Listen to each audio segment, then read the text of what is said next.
Hi everyone, welcome to Beyond Ballin with LaLa. I'm LaLa and this is Beyond Ballin. We finally made it to episode number 8. And I'm gonna pin my name right here so you guys can all see it. Okay, so as you guys know, I'm one of the faces behind the Beautiful Ballers page, and we are so lucky to have an amazing guest on the show with us today.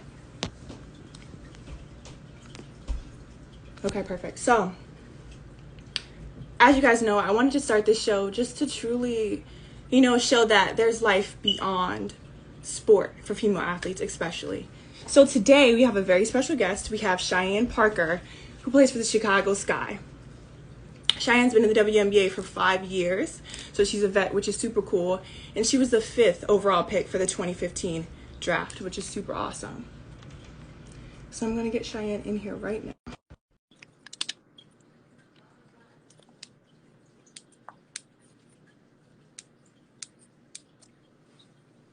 Hi, Cheyenne. How are you? Hey, I'm good. How are you doing? I'm good. I'm turning you all the way up. You look so nice. Oh, I love your hair. Thanks. Oh, you look so beautiful. So I'm just going to jump right in because I know everyone's super excited to have you on. Yes. And I know. I have bad news.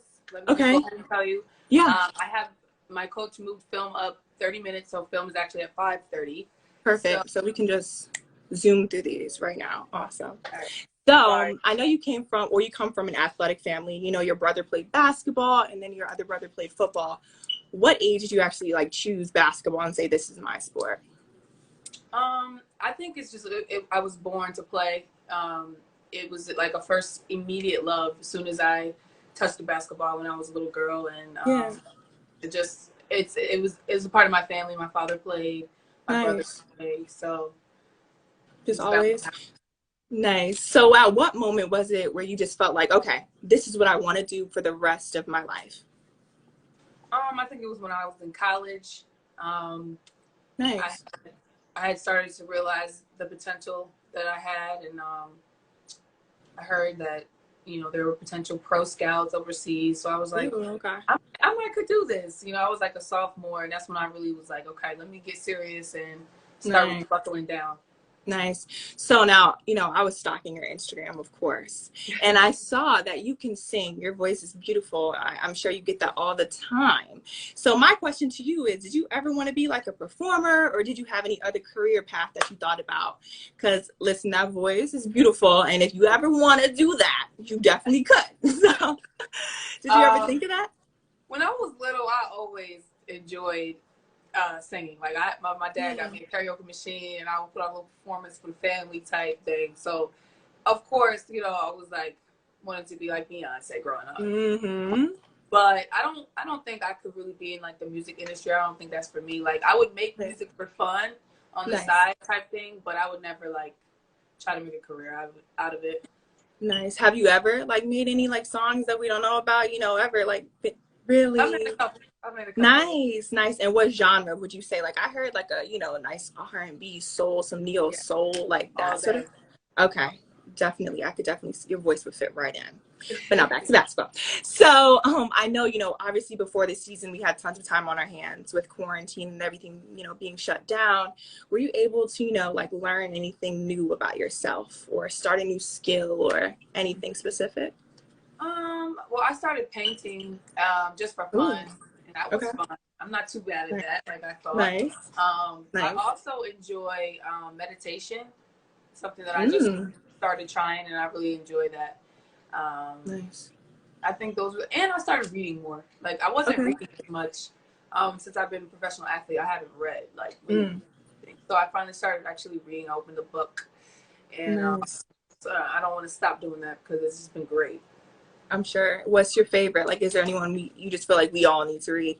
Yes, Rich Dad Poor Dad. I'm reading it. Rich Dad Poor Dad. Yeah, it's a really good read, and it's for people who, for most people in society, we struggle with really knowing how to manage our money, and I think it's important to do that, especially as the minority and being a woman and a Black woman. So super important. Definitely. I love it. I'm definitely going to look into it. So obviously everyone who's in here, and if you guys don't follow her already, make sure to follow her right now.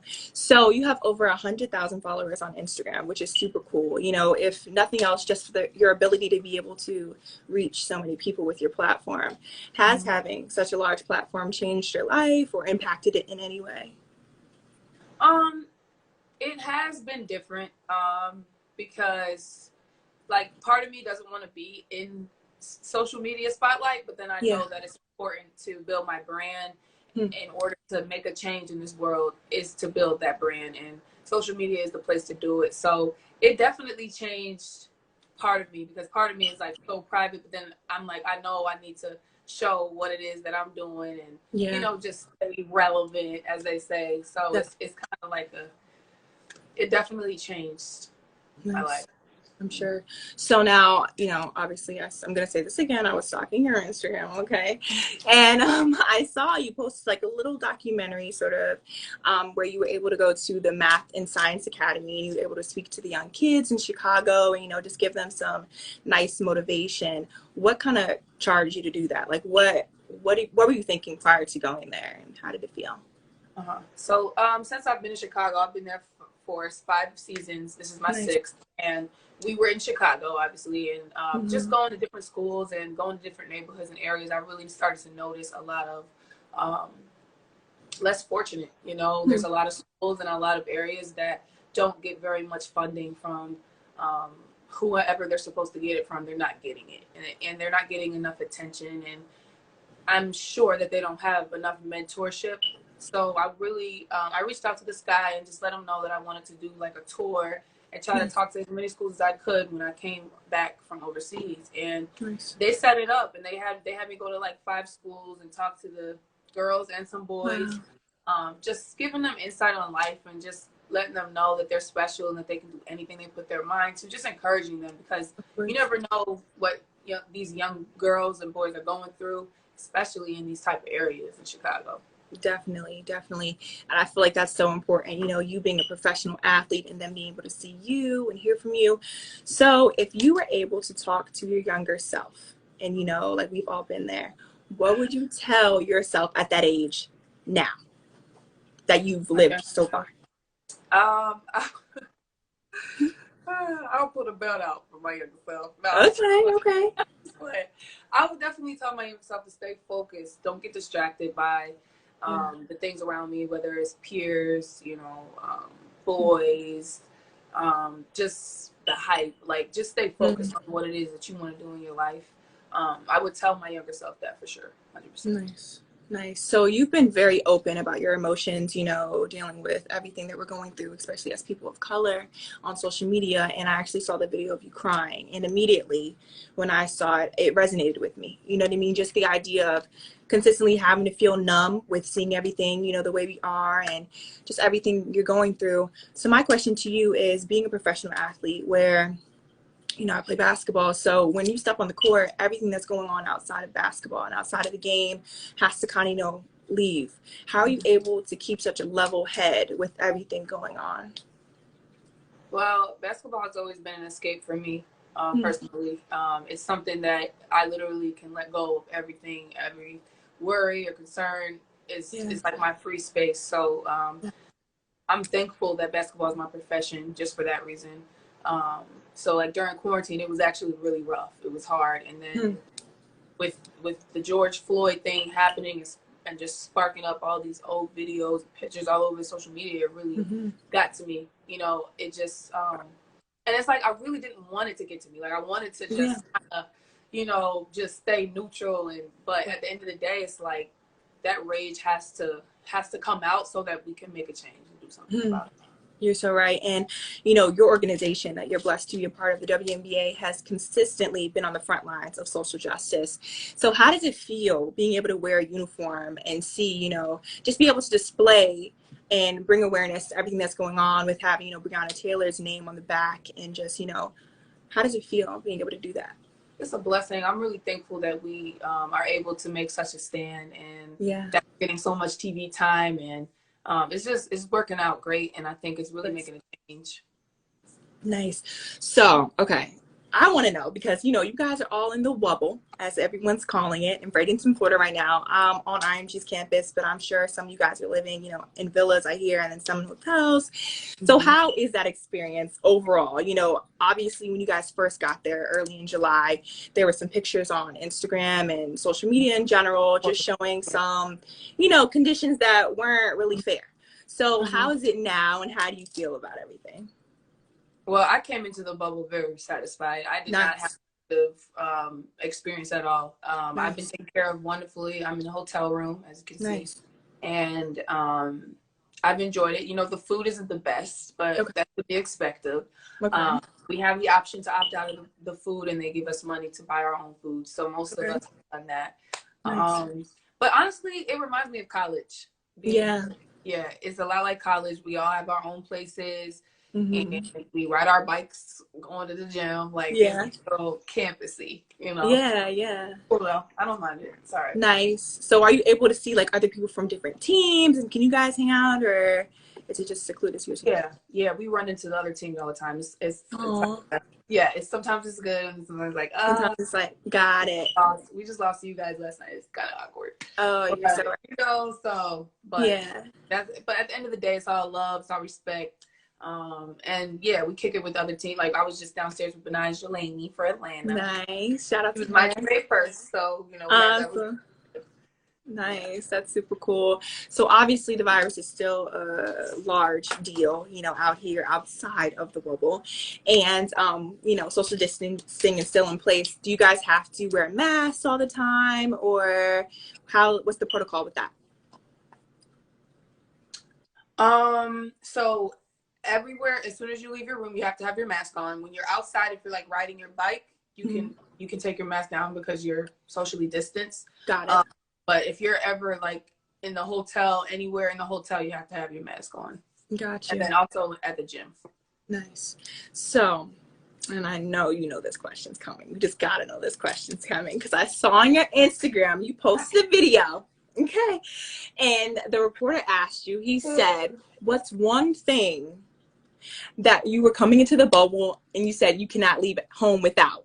And I just need a hint because I already kind of know what I'm thinking it is, but I just need a hint just so I can, verify that my brain is working the right way. Well, I have a different answer. How about that? Okay. You can switch it up. Because I got asked again. It's like they was really trying to get me. They asked me again, 2 or 3 days later. They're gonna ask again. I said, "Of course." No, this time I'm telling y'all. Well, my mama will need to see my Bible. That's what I love it. I love it because that's also a fact. I love it. Yes. I love it.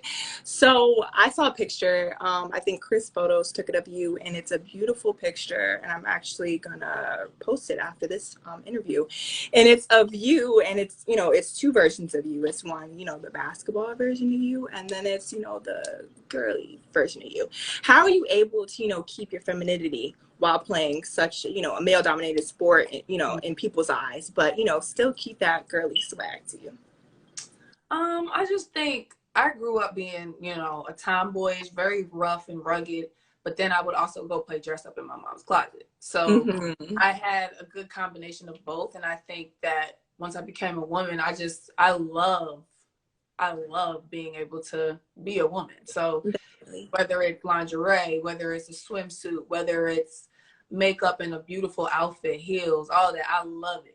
I love the idea of being a woman. So every chance I get, I get cute like this every now and again, even bubble, just so I can just feel good. I like to feel good. So of course. So now this might be one of the biggest questions, because this was one of the biggest questions that I was getting in the comments, you know what I mean, when I posted you on Instagram.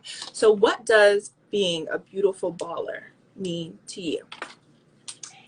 Being a beautiful baller to me is, first and foremost, just being humble.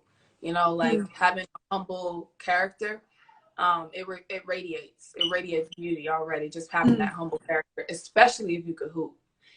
If you're a bucket and you just have this humble character, it radiates off of you, and it already reflects the beauty out of you. So to me, a beautiful baller is a humble, confident queen. Oh my God. I love it. A humble, confident queen. We need an acronym for that, and we're just gonna give it to you. So I don't want to hold you up too much because I already know you. If it's at 5:30, you gotta be there soon. So we're just gonna end this, and maybe one time you can come on the show again after your season, and we'll just talk about it overall. It was so great having you on, Cheyenne. Thank you so much for taking the time out of your busy schedule to sit with us. Thank you. Pleasure. Oh, bye. Bye. See you. That was super cool. And you guys can check out the other 7 episodes on our IGTV and the Beautiful Ballers YouTube channel if you have not already. I just feel like it's super important, you know, now while we're all at home, you know, just chilling to, you know, take time and reflect. And we have all these beautiful athletes that we continuously post every day. But, you know, I feel like it's only fair that you guys get to know their lives beyond their sport. You know what I mean? So that is the premise of this entire show. And thank you everyone who tuned in. I know this was like a really quick episode, but that's okay because everyone's gonna watch the whole thing all the way through on IGTV. So everyone have an amazing day. This is Beyond Ballin with LaLa. I'm LaLa. Make sure to follow me on my personal Instagram right there, AYEE__LaLa, and I will catch you guys on the next episode. Bye.